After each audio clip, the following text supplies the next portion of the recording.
So we're going to move on to the panel discussion now. You can see on stage, I'm not on stage, it's nice to be sat down actually.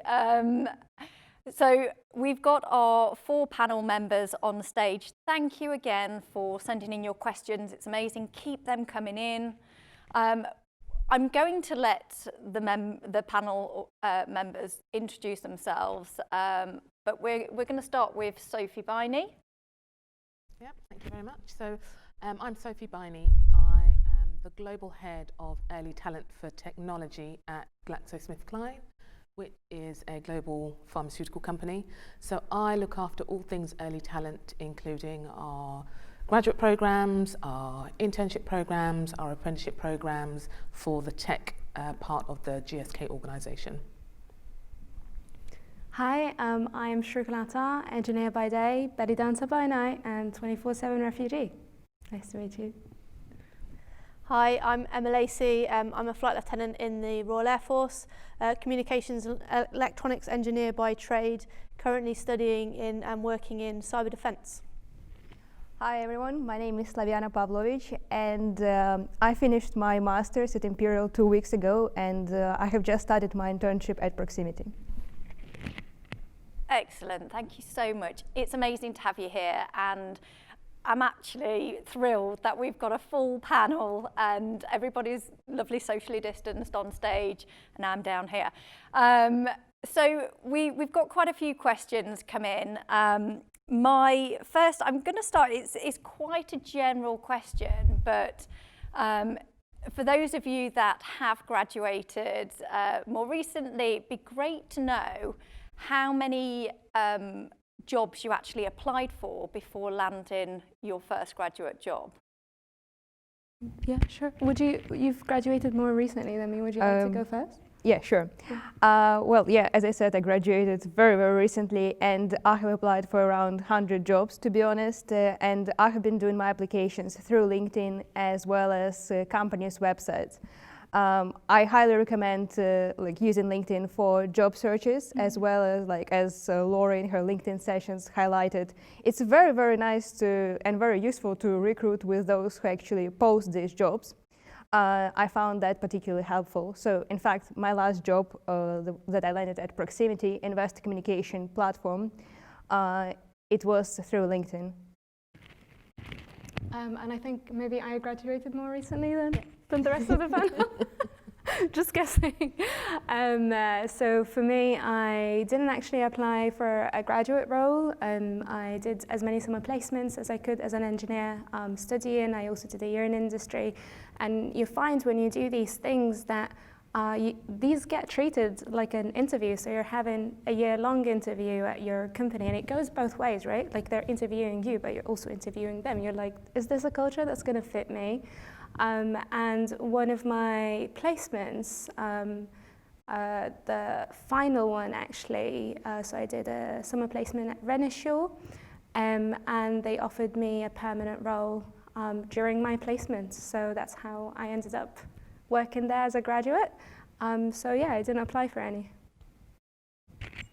Similar but different story. So I went to Loughborough University, and at my time there, I joined the University Air Squadron. So I was almost in an application process with the Royal Air Force through my time at university. That gave me great insight on what the Royal Air Force was about. And so that when I came to my application programme, it was quite quick, and it was the first job that I applied for. But I had that sort of 3-year programme to go through it. Yeah. So I'll answer very quickly, just because I graduated an awfully long time ago, so I don't really think my experience is that relevant, but I do think it's worth saying that I actually didn't engage as much in anything career-wise or employer-wise while I was at university, and I think that showed because when I left university in May, I didn't actually secure a job until January of the next year. It was a long time ago, and things are very different now, but I would definitely say the fact that you guys are attending this event and able to get an understanding of how to push yourselves forward and maximise your own opportunities is definitely already a step further ahead than I had, and you've got plenty of time to do more of that sort of activity as well. So would you recommend people get involved while still at university? I definitely would. I think it is, as a recruiter and an employer, it is very clear to see people who have engaged and who haven't engaged. Even if they haven't engaged with you necessarily as an employer, you can see when people are better prepared to present themselves in their own best possible light and better prepared to integrate into an organisation. Whatever organisation, whatever industry, if you have already been speaking to employers, you're much better able to speak to employers than if you haven't been speaking to them. I think that's really important to hear, because I got a 2-1 and I was really upset that I didn't get a 1-1. But then I met recruiters and employers who told me they'd pick a 2-1 student over a 1-1 student if they've had that engagement with employers before they graduated. So yeah, that's really important to hear. Thank you for sharing that.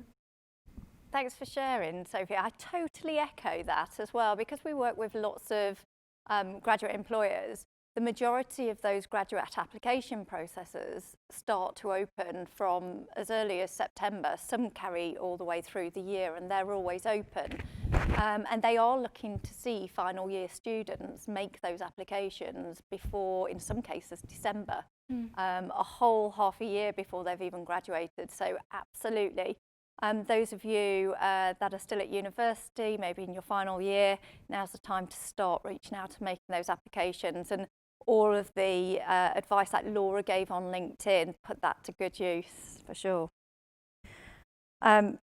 I must apologise, I'm reading the questions from my phone live. This is just technology at its best. So as your questions are coming in, they're being fed to me. So apologies if there is a slight delay. This is probably one more for you, Sophie. So there's a lot of concern over the current pandemic and how that is going to impact the number of job opportunities for graduates going into the market, the job market now. Obviously, GSK is one of the great industries to be in a pandemic, because your opportunities aren't lowering, but lots of organisations are. So there's quite a lot of concern of students needing to have that competitive edge. So in terms of the question, what advice would you offer for the application process in a pandemic? So everybody's changed their processes now. We're doing lots of virtual things. Yeah, absolutely. Some really good points there. And actually, it's a really important question to ask. I think from GSK's perspective specifically, I'll just very quickly just mention that, as you said, Amanda, in a pandemic, it makes sense for a pharmaceutical company to not be in a position where we're necessarily contracting in the way that some other organisations and industries are. But if we talk specifically about tech, I think it's important to say that right at the beginning, when I was having conversations with my global sponsors, I very quickly got the message that we were full steam ahead. We weren't slowing down on anything, we weren't reducing any numbers, we were making sure that we were continuing with the recruitment, with the programs that we were already doing. So good news for those who we'd already hired and were looking to continue through the process and make offers to. For those who perhaps weren't or aren't in such a strong position or are making their way to try to get to that position, I would definitely say, in terms of trying to bridge the gap that has now opened up because we're not able to meet people on campus in the same way as we used to, I would say that the vast majority of organisations are looking to engage with partners like Campus Media to attend events like this. They are working with your career services as much as they possibly can. They are running their own internal events. So I'd say go to their websites and have a look at what it is that they are running themselves. I think now's a time when it's easier for you to do more because you don't have the added issue of travel. There's also opportunities to dip in and out of different sessions and different employer events in a much more seamless way than you would be able to if you were attending physically. I would say it's time to up the number of interactions that you're trying to have, but recognise that it doesn't necessarily mean that there has to be an equal increase in the amount of effort that you're taking or making, just because it is we're doing it in a much more virtual, much more tech-enabled way now. Definitely keep your eye on the ball. Look to switch up the way that you're doing it, because employers have looked to switch up the way that we're reaching out to you as well. Excellent. And Emma, on behalf of the RAF, have your processes changed due to COVID? Yeah, so the processes have changed a little bit. We do a lot more virtual interviews in the initial stages, but some of our application processes, it's important to get to know you as a person. Your individuality is your biggest strength, is my motto, and we still need to see you interacting as a team and with people and go through those testing processes. So our process has expanded a little bit to add in some virtual interviews and interactions, but we still have the similar process. What's really useful for the military is because we're a government organisation, we still are recruiting quite heavily. Whilst during the pandemic, we've been involved in over 110 military aid to civilian authority tasks, so we're always heavily relied on to support the government in the UK. So we need our people to help support. Amazing. Thank you. Shruk, I don't know if you're involved in the recruitment side of things for LV, but do you know what differences going on with hiring at LV during the pandemic? So I'm not involved in the recruitment process at all, but I actually started my new role in lockdown, and it was a really interesting experience. Kind of all the onboarding was online. I've realized that I've only just met my manager once ever, and that was way before kind of the coronavirus lockdowns happened, and it was just for my interview. But I think engineers adapt. I think that's what engineering is. I think it's kind of it's in us, and it just feels so natural, and it just feels so normal. But we haven't had any furloughing, and it doesn't really feel that affected. It feels like we're still growing. We've just hired more people. I don't think these jobs are going anywhere. Amazing. And Slaviana, congratulations. I know you just secured yourself an internship. How did you find that process? I presume it was all virtual again. Yeah, thank you. In fact, the whole process for me of applications and searching for jobs was virtual. Just like for some people who are watching right now the stream, you're probably looking for a job, internship, and it's all online, and as well as all interviews. And it's a very interesting process, and Shruk is correct. It's all about adaptability and being flexible. Just because you can't see someone online, just because you can't see someone in person, it doesn't mean that you can't build this connection online. And this is where you can use LinkedIn to communicate with this person and basically have a chat with someone working in the company. So in fact, about proximity, where I'm currently working.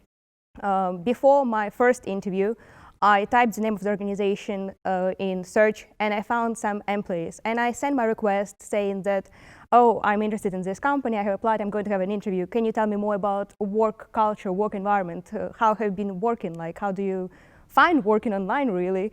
And in fact, lots of people have replied. And this is not the very first time I do this. The same happened when I was searching for postgraduate for my master's. Before I have applied for that master's, I reached out to people who have graduated some time ago, who were currently doing that master's, and to find out their opinions about their future prospects as well. So I think it's very important basically to stay in touch with people, even though it's all online, but building this communication. In terms of standing out, what I want to point out, and I can't stress it enough, it's very important to have your own personal projects, especially for those who are interested in tech. Lots of people come and say, okay, let's say I'm very much interested in natural language processing. Where is the evidence? You need to have some projects that you can demonstrate and you can talk about on the interview. In my case, I decided in my free time, it was in August, I thought okay, I will build a website, it's a personal website where I will put my resume, and it will be the very first website I've ever done in my life. And in fact, the recruiters had been pointing out and saying, oh, right, you have made it yourself, and they were talking about this, and I could talk about technologies that I use, like HTML, CSS, JavaScript. I talked about how I learned this, how I put the website on the server, and like other things. So it's just like particular example, like very practical things that you can quickly showcase that make you stand out as well. Excellent advice. And something Judith actually touched on in her welcome speech as well is learning how to code. It comes easy to some people. I did coding at university, but that was a long, long time ago. And it's one of those things. You have to practice. You have to keep yourself updated as well. We've had one question come in, which is good for a couple of you, but feel free to chime in. So again, due to the pandemic, lots of students are considering staying on for a master's.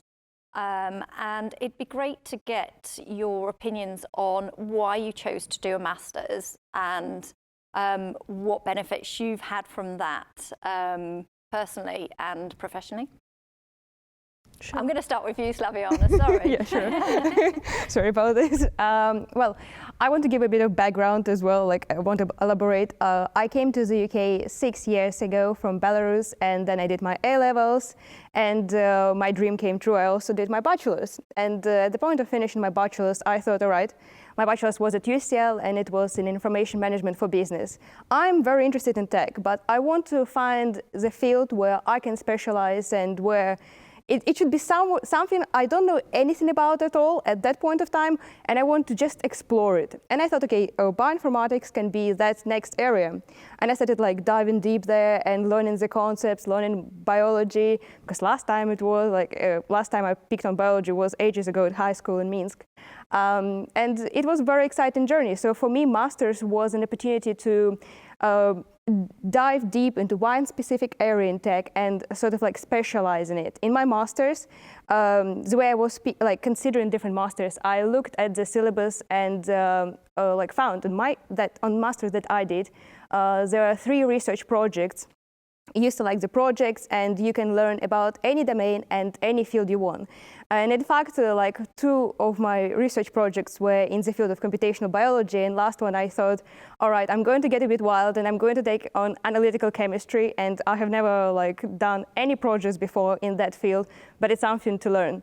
So it's again coming back to the point about staying flexible, and masters is another way of you demonstrating passion in, for example, in technology. As well as specializing in one particular field and learning lots of new things at the same time. Yeah, so I did a master's for 2 reasons. I knew it made my path to chartership easier, and I was going to work on a really cool project. So I created a machine that can detect things like cancer based on electron quantum spin, and just knowing that I was going to research that was something that got me super excited. But I think if your reasoning is the current situation, is pandemic, for me, that's not reason enough on its own. So I think you have to weigh up what you care about more. Are you doing a master's in something that gets you excited? Is it going to make you wake up in the morning and be like, yes, I want to go up and do this thing? Or is it kind of like, oh, well, there's a pandemic out there and this is an option, kind of so yeah, I think you have to weigh up what you care about more.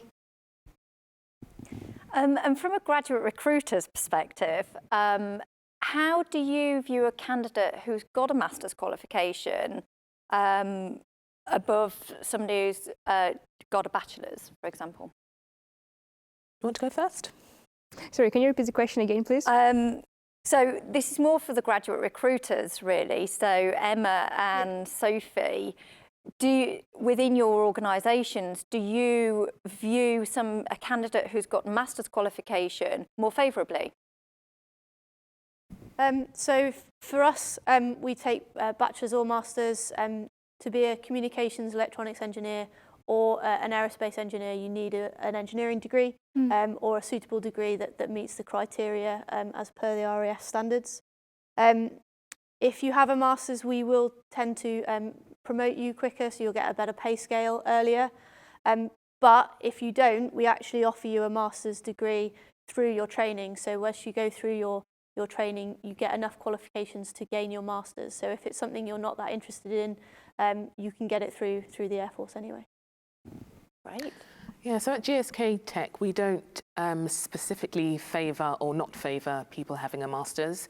Really, it's much more about what you study your master's in and the reasoning why, Exactly, as you'd explained. So we look for people specifically who have what we term as a technical background. So we're really looking for people who study computer science or cybersecurity or software engineering or a whole host of other relevant subjects. And some people will do that for their, on a broad level for their undergraduate, and then will specialise for their masters. Some people will have studied something completely unrelated for their undergraduate, and then would move into something more technically focused for their masters. I guess as an employer, we would probably question if somebody did it the other way around and maybe studied cybersecurity as an undergrad and then moved into modern art for their masters. That wouldn't make as much sense, but there isn't actually a necessary requirement for people to have done a master's or not. And unlike the RAF, actually, on programme, there is no difference in your pay scale or necessarily your progression on the programme. After the programme, once you've graduated and moved into your landing role, there will be moves that you make based on merit, but not necessarily aligned directly to whether you've done a master's or not. Excellent, thank you. Shrouk, this one's for you. Seeing as you were in the top 6 IET Young Women Engineers in 2019, what is the process like for applying for this? And 2020. And 2020. Thanks. So you do an online application. It's quite long. It is, I think, 5 questions. And I remember looking at it, I'm like, oh, it's 5 questions. It's not going to take me this long. It took me a month at least, y'all. So you do this application, and then that's kind of your entry point. You have to nominate yourself. Which I think is quite good. You're like, you know, yeah, I'm a badass. I'm going to go and do this. And then afterwards, you get assessed on that application. And you get invited to here, actually, to the Savoy Place to do an interview. So you do a presentation and you do a Q&A. So they ask you questions and you answer them. And people are really sweet and nice. And I've made such lovely friends from that process. And then based on that, then you can make the shortlist for the top 6 or Young Women Engineer of the Year. Fingers crossed for this year then, Shrouk. So with that in mind as well, what we will do post-event is we will let everybody know at home how to find out more about applying for that as well, because it's a great question. Here's one. So I'm not sure who would be best to answer this. Maybe you can all have a stab at it. Right, so do you have any advice for securing a job when you might be slightly more introverted than other candidates who are more loud and confident by nature? That's a really difficult question to answer. I do feel there's a lot kind of systematically that goes against people who are naturally introverted and can feel really unfair.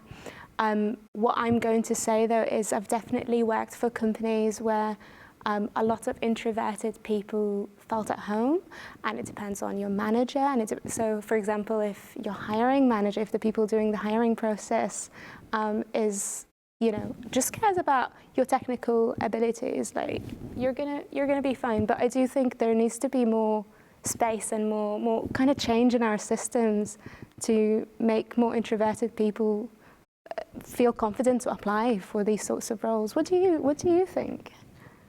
I think if you're more introverted, you've got to sort of do a bit more pre-work and pre-reading to make yourself comfortable and confident in the surroundings that you're going to be in, whether that's an interview, doing practice interviews with your friends, with your families. I think actually the pandemic kind of bring some positive benefits from that perspective. Doing virtual events, I always get quite nervous when I'm public speaking, and so doing a virtual event today has allowed me to step up to that awkwardness that I usually have and open myself up to an opportunity. And I think doing virtual interviews sort of helps those people. There's quite a lot of techniques out there to help improve your interview technique. So I just say preparation is probably my best advice. Well, like I don't really have advice for that because I consider myself as a massive extrovert. No, I'm sorry about that.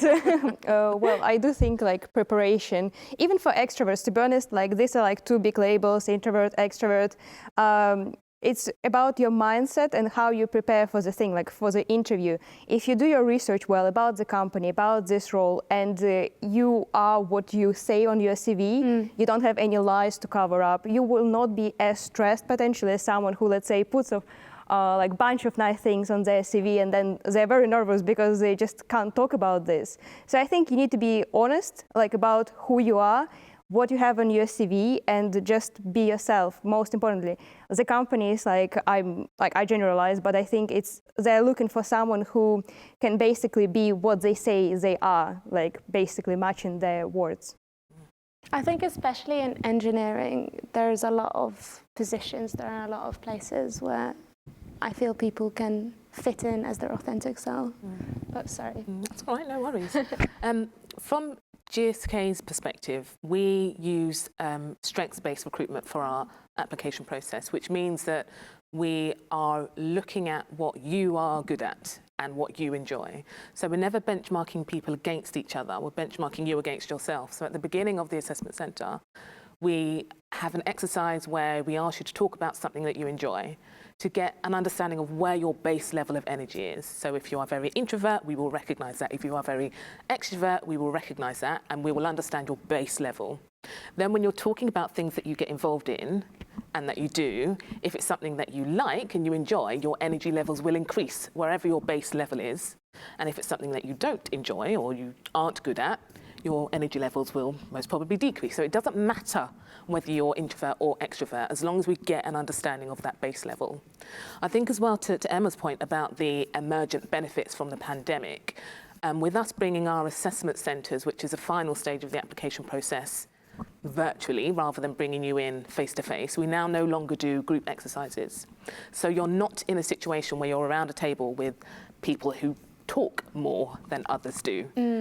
All of the exercises are individual and you have an opportunity to show your best self. And as I say, we're assessing you against your own benchmark rather than necessarily against other people. So it has actually removed that potential barrier or that potential issue or that potential concern that some people may have previously had with the face-to-face assessment centre situations. That's beautiful. That's the first time I've heard. Oh, really? Yeah, I hope to see that everywhere. Yeah, there are a number of employers who do strengths-based assessments. I don't know exactly what their processes look like, but the intention is, part of the intention is to remove that element that is just based on the luck of the draw of who's there on the day, which really isn't fair and shouldn't be a part of the process. Thank you. Excellent, thank you. Again, this is probably one for Sophie, sorry, but again, anybody else who's got information on this, please chime in. So I touched on this right at the start. So this person's asked, has there been an increase in the percentage of females in the past few years in technology? And so, as I said, small wins. We've gone from 16% females in technology roles 2 years ago to 17% now.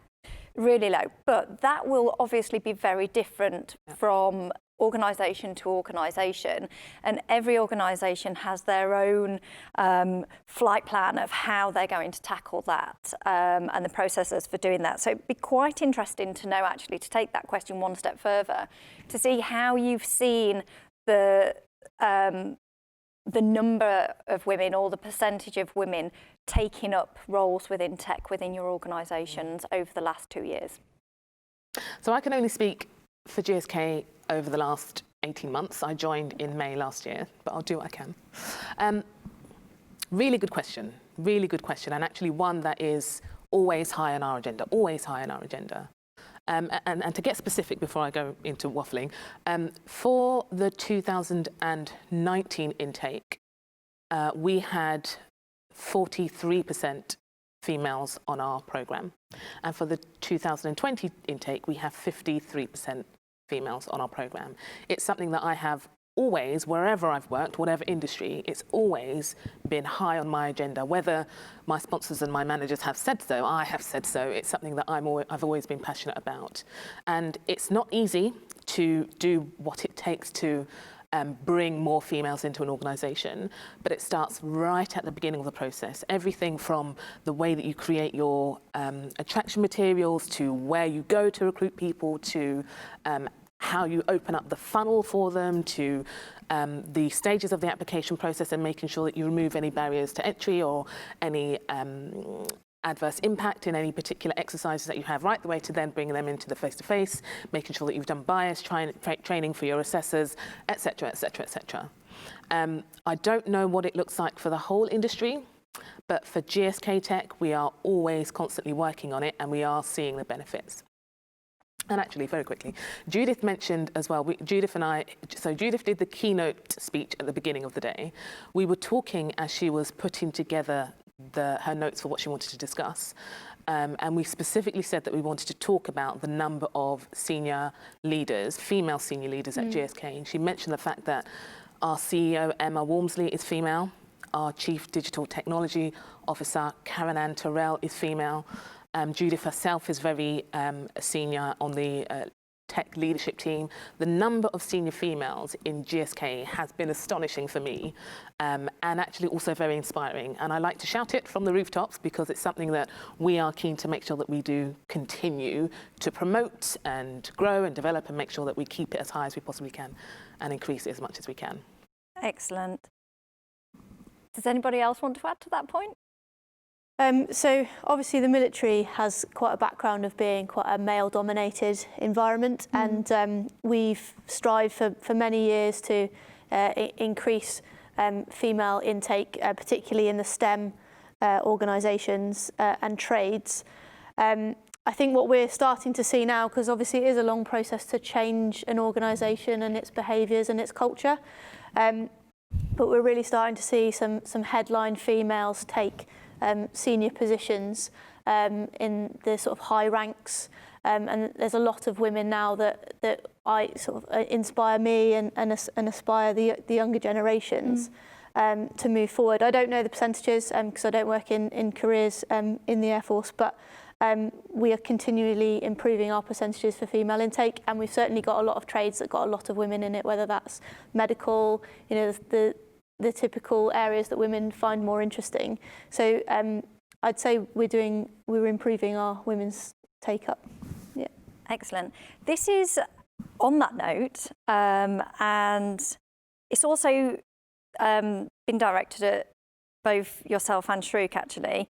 Have there been times within your careers where, being a woman, you have felt discriminated towards or felt uncomfortable within your work environment?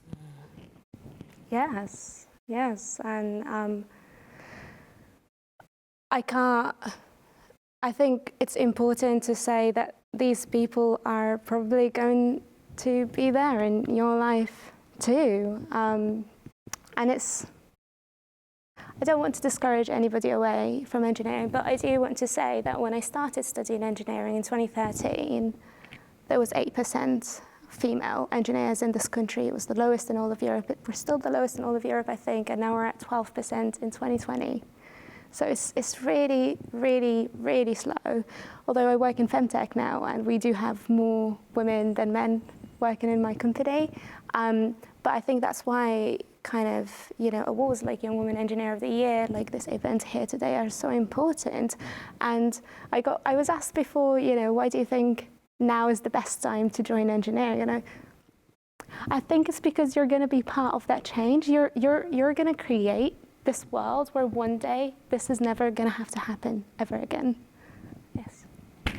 I'd say from my experience, there's certainly more positive situations than there are negative, and I would argue that some of those negative situations aren't actually discriminating against me being a woman. It's just the person didn't necessarily like me. And I think sometimes we get lost in our, diversity, and we feel that it's against us as a woman, but actually it might just be the situation or the person. And most of my positive situations, again, it's because my bosses or my colleagues have supported me as the person that I am, not because I'm female, which is really nice to see. I don't think any of my bosses differentiate the fact that I'm a woman really nice over the men that I work with. Right. Good. We have one now on imposter syndrome, something I actually have on a regular basis. So the question is, how do you tackle imposter syndrome? Who are you asking? I'm going to ask you, Shruk, because obviously I have seen you just catapulted through your involvement within the IET, and I mean, from the outside looking in, that can appear like it's happened really, really fast, and how you keep up with that. I know all of your STEM ambassador work will help with that, but we talk a lot about empowerment at these events and trying to really build confidence and motivate. And imposter syndrome is a real issue. Yeah. Especially when you're a minority in a classroom as well. Absolutely. Before I started kind of being open about my imposter syndrome, I didn't realize just how many people felt. I thought it was just me. I was just like, I don't know anything, but like it was everybody. And I think what's been really helpful, and what I always encourage people to have a good support network around you. It doesn't have to be at work. It's really important at work, but having this support network outside of work was so important for me. And right now, having a manager that's helping me grow and letting me make mistakes and saying, yo, it's cool, like you've just learned about this, it's normal not to know it. It's so important. Anybody else wants to talk about their imposter syndrome? Anybody else? I think as well, the lack of role models in the industry does make everybody feel like a minority, working within very male-dominated environments and workplaces as well, often can contribute to that. I grew up feeling like I had to be my own role model. Like there was nobody who represented me enough who was doing the things that I wanted to do when I grew up. It was nobody should grow up in that world, I think. I think it's a really difficult thing to have to tackle. And I do think the vast majority of people do tackle it. I think from my own personal experience, the way that I have tried to approach it is to be as objective as possible. The fact of the matter is, you're doing it. And if you're not doing it the way that you need to, somebody will give you some guidance, some tips, some advice in order for you to be able to improve and do it better. And I think when you take yourself out of your internal and you're able to look more objective, you're better able to see just how well you're doing and realise that you're not really being an imposter because you're doing it. You're doing it. Yeah, it's tough. It really is, because you are internal, but you're literally doing it. So where is the imposter bit? And also, I think like if you don't feel like you're challenging yourself, then you're not at the place where you need to be. If you're very comfortable with what you're doing every single day, then you're not growing enough, I think. So, yeah. What do you guys think? Absolutely in agreement with you, boy. I think it's important being honest with yourself, and literally, if you don't know it, it doesn't mean that you just sit and do nothing. It's something that means it's an opportunity for learning. So you just search online, talk to people who may know that, and just go with the flow. And it's important to know that all of us are in the same boat, all of us in this position, we all need to learn something. So it's no one knows everything. There's no one knows everything, yeah. Thank you so much. We've got time for one last question. Okay. Gosh, that has gone so quick. Right, and thank you again, everyone at home. And I'm so sorry we've not been able to get through all of your questions, but we will try our best to put some content out on the website post-event as well. So, end on a final question, and I'm sure you've all got your own advice for this. What advice would you give women beginning their career in the tech industry? Go for it. Just enjoy it. You know, we were just talking about making mistakes and growing. If you don't make a mistake, you never learn. And a person who never made a mistake never learned anything, never made nothing. Individuality, that's your best strength. Be you, be the person that you aspire to be. Yes, role models are important, but you are your own person, and the field is ever growing. We've seen in the pandemic how much we rely on changes in technology, the ability to be virtual, the ability to be remote. It's a huge growth industry, and you know, it's only going to go up and up. So get involved. Great advice. Totally. I think if you're a woman or femme and you grow up in this society, you're constantly during your childhood bombarded by images that, you know, your primary worth is in the way you look, is in your beauty. And despite this, you are here, you choose to be here and watch this conference live. Like, you're so much more powerful than you can ever imagine. Go for it. Yeah. Totally. I think for me, if I think back to what Bianca was talking about, and actually more about the way that she was talking about it, her energy, her passion and enthusiasm, I would say find your niche. When you find that thing that you really enjoy and you're really good at it, everything else will fall into place. That doesn't necessarily mean that everything else will be easy, but as you go through, even when you find you have tough times, you will learn a lot, and you'll find that other opportunities will open up for you, and you'll make your own way. But the key thing is to find what you enjoy doing and find what you're good at and make that your niche. And also, like, to sum it up, I think it's about also finding and making opportunities for yourself. I don't think it's the right mindset to just sit and do nothing and wait when something like, or someone like will come to you and say, okay, here is for you, and we'll just spoon feed you like for the rest of your life. I think it's about like stepping out of your reach, stepping out of your comfort zone, and potentially, like, if like you don't know something, to like ask people and not to be afraid to ask questions. I know it's such a like basic advice, but it's actually so important to just not be worried that you'll be like seen in a wrong way, like that you don't know this. No, it shows that you actually put effort in something, like in this particular thing that you're trying to figure out, that you care about it, and it shows your passion as well, that you are like, basically it's what you like your main like thing, and it's very important is also like finding these opportunities in university. When I was at UCL, I was a Microsoft student partner, and there are big corporations like Amazon who create similar opportunities. So for example, like you can be like an ambassador at university, and you will have access to lots of technical events, and like you will have access to employees who work there and who can teach you something, give you projects like to work on. And this is happening like through this like virtual times as well. There are lots of virtual internships, and you shouldn't be scared to reaching out people who organize them, who are currently doing them. Yeah, so the world is your oyster. Excellent. Thank you so much. It's been a great panel. Some amazing questions from home as well, so thanks so much for those.